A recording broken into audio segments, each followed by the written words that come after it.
দর্শক আজকের ভিডিওতে আমি আপনাদেরকে আজব কিছু সবজি দেখাবো যে সবজিগুলো অনেকেই দেখেনি। একের পর এক বিভিন্ন রকম সবজি দেখাবো। দেখতে পাচ্ছেন এইটা একটা সবজি।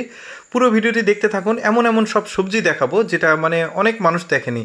এই যে দেখুন, এইটা একটা সবজি, কি সুন্দর লাগছে দেখতে, একদম পুরোপুরি গোলাপ ফুলের মতো লাগছে সবজিটা। পাতাগুলো বেশ জড়ো সড়ো আর বড়। আর দেখতে পাচ্ছেন এটা কাঁচাও খাওয়া যাচ্ছে, রান্না করে কিভাবে খেতে হবে সেটাও দেখালো।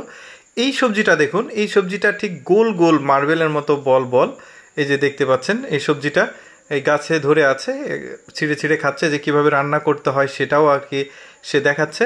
এই যে দেখতে পাচ্ছেন সবজি। আরেকটা সবজি দেখাই, দেখতে পাচ্ছেন এইটা হচ্ছে মাটির নিচে হয় সবজিটা। ভেতরটা এটা কি কালার বলবো, যে খয়েরি কালার না কি কালার বলবো। দেখতে পাচ্ছেন এটা কিন্তু ওই কাঁচাও সে খেয়ে একটু দেখাবে। এরপরে যে সবজিটা দেখাবো অনেক সতেজ আর দেখতে বেশ চমৎকার, লাল ডাঁটা আর সবুজ পাতা, খুবই সুন্দর লাগছে দেখতে। এই ধরনের এক্সেপশনাল কিছু সবজি আজকে আপনাদেরকে দেখাবো, একদমই এক্সেপশনাল, যেটা অনেকেই আর কি দেখেনি। এই যে দেখুন, এই সবজিটা দেখুন, বেশ পাতা, জড়া পাতার মতো আগা আর কি। এটা কোনো একটা গাছের আগাগুলো কাটছে, তারপরে এটাকে আর কি সেদ্ধ করে তরকারিতে যেভাবে রান্না করা দরকার সেভাবে রান্না করে। এরপর আর একটা সবজি দেখবো, এটা হচ্ছে মাটির নিচে, সম্ভবত এটা ঢাকা থাকে, ঢেকে রাখে, তারপরে এটাকে তুললে এই যে এরকম হলুদ হয়, বেশ সুন্দর। এরপরে আরেকটা সবজি দেখাই, এটা গাছের ডালের ভেতরে থাকে, সাদা অংশ দেখতে পাচ্ছেন, এটা বের করছে, এটা নরম, এটাই রান্না করে খাওয়া হয়। খুব সুন্দর এক্সেপশনাল সব সবজিগুলো। এরপর দেখুন, পানিতে থাকে একটা সবজি, দেখতে অনেকটা মূলার মতো, বেশ চমৎকার। এটাকে ধোয়া হচ্ছে, তারপরে এটাকে ছাড়ানো হচ্ছে পাতাগুলো। এরপর আরেকটা সবজি দেখব, এই যে দেখতে পাচ্ছেন মাটি থেকে উঠছে ধীরে ধীরে, এই সবজিগুলো আর কি তোলা হচ্ছে, দেখতেই পাচ্ছেন। এরপর এটাকে কিভাবে কাটে, কিভাবে রান্না করে সেটাও একটু আমরা দেখে আসি। এই যে দেখতে পাচ্ছেন খুবই সুন্দর লাগছে সবজিটা, এই যে রান্না করছে উনি, এই যে রান্নাটা হয়ে গেছে একদম গরম গরম। চলুন আরেকটা সবজি দেখি। এই সবজিটা দেখুন, এই সবজিটা একদম কি বলবো, ওই যে পাতাকপি আছে না, ওই রকম, ঠিক বাঁধাকপি যেরকম ওই রকম, বাট খুব সুন্দর। এই যে দেখতে পাচ্ছেন গোল গোল বড় একটা আকার ধারণ করেছে।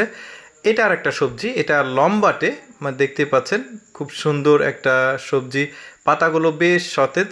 এই যে সব সবজিগুলোই আসলে কাঁচা কামড়ে খাওয়া যায়, আমাদের দেশের সবজিগুলোও। এটা যেহেতু এই সবজিটা দেখুন, এই যে গাছের মতো, এই ভেতর থেকে এই যে কচুর লতির মতো নরম একটা জিনিস তোলা হচ্ছে।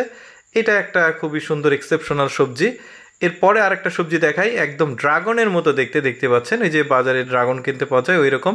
উনি আসলে কেটে দেখাচ্ছে পুরোটাই, এখানে তো সবই ম্যাক্সিমাম এর রান্না করা যায়, এই এই ফলটার মধ্যে যেটা আছে, ফল না সবজি, বাট উনি আসলে সবগুলোই কেটে দেখাচ্ছে, বেশ সুন্দর হলুদ কালার ভেতরে। এরপর আরেকটা সবজি দেখাবো, এটা হচ্ছে এই যে পাতাগুলো ছাড়ানো হচ্ছে, এটাই সবজি সম্ভবত। এটা সবজিটা কমপ্লিট হয়ে গেছে, এটা আসলে তুলে নেওয়া হচ্ছে। এরপরে যে সবজিটা দেখাবো এটাও বেশ চমৎকার, পালং শাকের মতো, বাট এটা পালং শাকের মতো পাতা না, খুবই চমৎকার।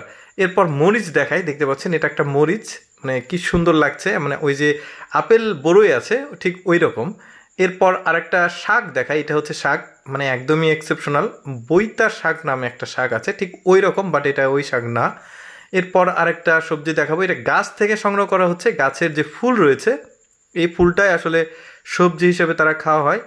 আমি আরেকটু বলি, এটা কিন্তু চাইনার একটা ভিডিও। এই যে দেখতে পাচ্ছেন এটা পুঁই শাক, পাতাগুলো একদমই এক্সেপশনাল, গাছগুলো একদমই এক্সেপশনাল, বাট দেখতে কিন্তু অনেকটা ওই রকমই। দেখতে পাচ্ছেন গাছটা, ওই আমি যেটা বলছিলাম, এই যে দেখুন এই শাকের গাছটা দেখুন কি বড়, একটাই গাছ, কিন্তু এটা আমার বেশ ভালো লেগেছে, অনেক বড় একটাই গাছ, চারিদিকে ছড়িয়ে ছিল, একটা তুলে ফেললো দেখুন সব উঠে গেছে, গোড়াই ছিল ওইটা। এরপরে আরেকটা সবজি দেখবো, এটা হচ্ছে বাঁশের কোরল, অর্থাৎ কচি যে বাঁশ রয়েছে কেবল হচ্ছে ওই বাঁশের কোরল। এটা খেতে কিন্তু পাহাড়িরা, ম্যাক্সিমাম পাহাড়িরা এটা খায়, খুবই ভালো। এরপরে এই সবজিটা দেখুন, এটা হচ্ছে একটা মিষ্টি কুমড়ার মতো, বাট মিষ্টি কুমড়া কিনা আমি জানি না। অ্যাকচুয়ালি আমি চেষ্টা করি যে এক্সেপশনাল ভিডিওগুলো আপনাদের সামনে উপস্থাপন করার। যদি আমার ভিডিও, আমার পরিশ্রম ভালো লাগে, অবশ্যই আমার পেজটিকে ফলো করবেন। এরকম নিত্য নতুন ভিডিও দেখার জন্য আমার সাথেই থাকবেন। আর ভিডিওটি ভালো লাগলে লাইক দিয়ে আপনার মন্তব্য কমেন্ট করবেন, আর শেয়ার তো মাস্ট। ধন্যবাদ।